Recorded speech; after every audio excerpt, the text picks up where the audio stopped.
Another one I'll mention, and there's lots of different bishops, archbishop, cardinals we could talk about, but I'll choose this one. Archbishop John Hughes. You guys probably familiar with. All right, okay, good. I was hoping you'd say him.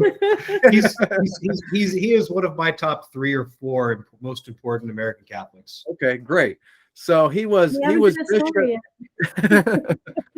All right, I did something right in this interview at least. All right, he was bishop and then archbishop when New York became an archdiocese in the mid to late 19th century.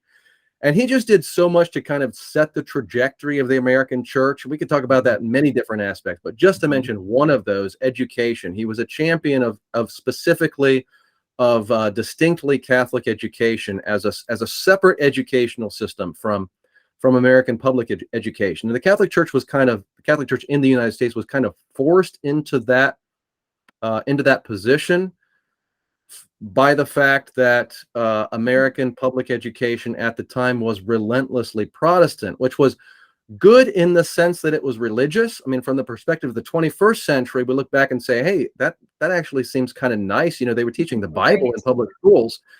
But from the Catholic perspective, they were teaching a very Protestant version of Christianity, including using Protestant translations of the Bible and so forth. And so John Hughes, after fighting this for a while, determined that the best way forward would be to establish a separate parochial Catholic school system. And the rest is history, as they say.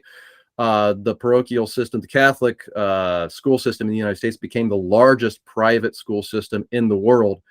Enormous resources from American Catholics poured into building up the American Catholic educational system. And for all of its faults and weaknesses, especially later in the 20th century, as we saw problems with Catholic identity and so forth, and heterodoxy in Catholic theology departments.